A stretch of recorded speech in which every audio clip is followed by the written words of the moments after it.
Baik Ji cemburu kakaknya menikah dengan konglomerat. Ia meniru kebiasaan, bahkan mengoperasi wajahnya persis kakaknya.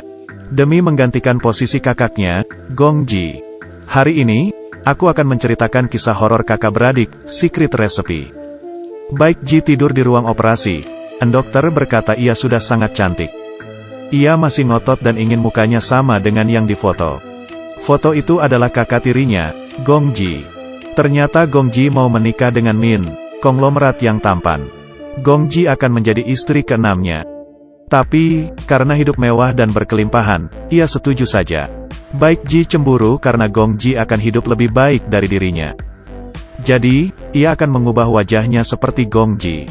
Ia akan mencari kesempatan untuk merebut Min dari kakaknya. Sementara itu, Gong Ji sedang ganti baju di kamar dan bersiap-siap bertemu Min. Meski ibu tirinya menyindirnya, tapi ia masih menyiapkan sepatu untuk Gong Ji. Siapa kira Gong Ji berhasil menggait pemuda kaya raya? Saat makan malam, ibu tiri Gong Ji memuji Min. Karena penampilannya yang awet muda. Min yang berumur 60 tahun tampak seperti pemuda awal 20-an. Ibu tirinya juga memanggil Baik Ji turun. Saat Baik Ji turun, Gong Ji melotot marah. Siluman rubah ini, berdandan sama seperti dirinya. Saat makan, Baik Ji mengelus paha Min dengan kakinya. Min mungkin sudah sering digoda wanita. Dengan tenang, Min meletakkan tangannya di paha Gong Ji. Setelahnya, Min dan Gong Ji bermesraan di kamar. Gong Ji mendengar Min memujinya hingga bulu kuduknya berdiri. Dari dekat, ia bisa mencium aroma tubuh Min yang segar, natinya berbunga-bunga.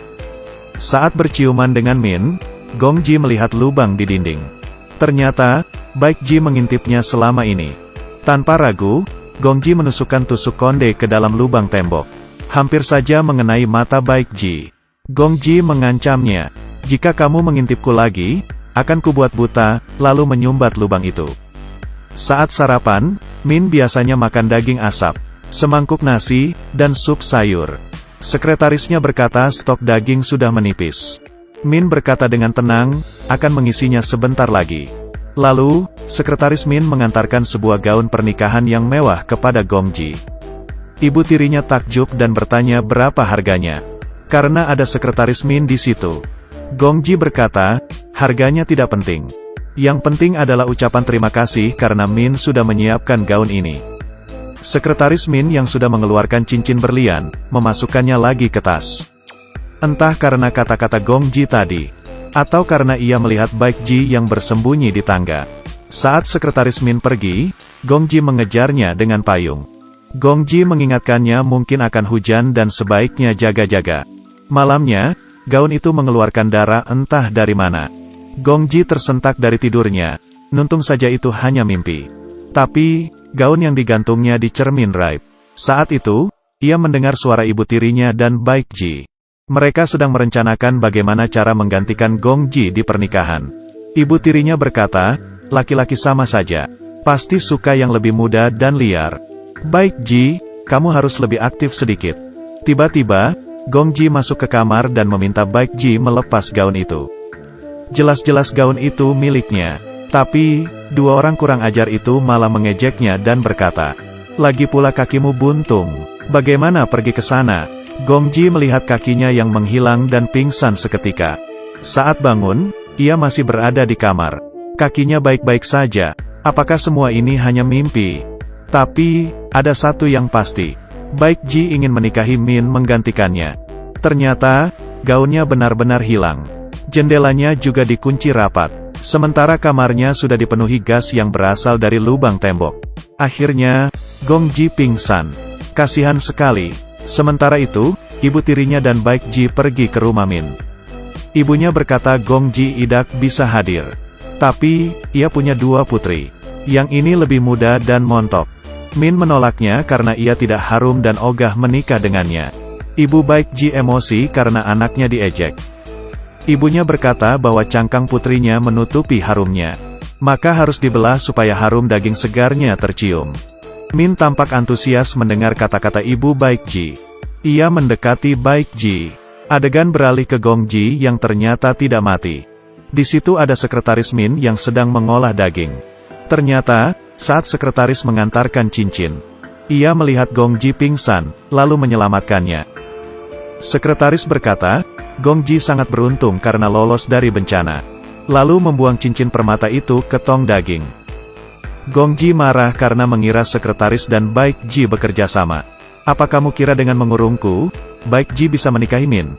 Gong Ji lalu memungut cincinnya. Gong Ji meracau bahwa ayahnya sudah dimenangkan Baek Ji. Kali ini, ia tidak boleh kalah lagi. Tetapi sebenarnya, ia salah paham dengan sekretaris. Sekretaris mengurungnya untuk balas budi karena Gong Ji memberinya payung. Gong Ji lari ke rumah Min dengan gaun lainnya. Ia tidak tahu hal mengerikan apa yang terjadi di bawah tanah. Min membawa Baek Ji ke ruangan yang penuh dengan peralatan.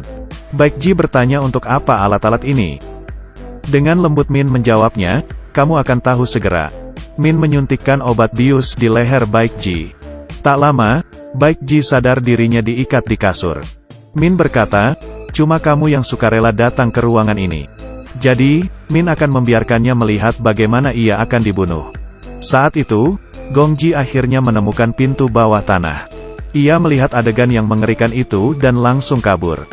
Gong Ji bersembunyi di ruang gaun dan melihat gaun pengantin dari beberapa istri Min sebelumnya. Ia tahu Min membawa istri-istrinya ke ruang bawah tanah dan membunuhnya. Saat Min masuk untuk memeriksa, ia dipanggil oleh sekretarisnya. Gong Ji berhasil lolos. Gong Ji tiba bangun. Ternyata, ia berada di rumahnya. Tapi, cincin berlian itu kenapa masih di tangannya? Berarti kejadian kemarin bukan mimpi. Supaya Min tidak memperhatikannya, Gong Ji mulai meniru dandanan Baek Ji. Ibu tirinya tidak tahu apa-apa. Nia masih senang karena Baek Ji berhasil menikahi konglomerat. Ia memperlihatkan acar daging segar yang dikirim oleh Min, lalu mencobanya. Gong Ji bertanya, apa daging Baek Ji enak? Ibu tirinya langsung muntah-muntah. Tapi, penyesalan tak ada gunanya. Di saat yang sama, Min sedang menikmati sarapan segarnya. Sekretaris di sebelahnya, ternyata adalah ibunya. Dua siluman ini sebenarnya sudah tua, tetapi, mereka terlihat sangat muda. Sekretaris dan Min makan daging wanita muda supaya hidup abadi. Baek Ji tergiur oleh harta Min hingga membutakan hatinya, dan tak sengaja membantu Gong Ji. Saat ada makanan enak dan gratis di depanmu, jangan langsung dimakan. Siapa tahu dalamnya itu racun. Oke, ceritaku sampai di sini. Film ini adalah film horor Korea. Yang suka jangan lupa komen dan like. Aku Kaki Minyak, anak Indonesia. Sampai jumpa.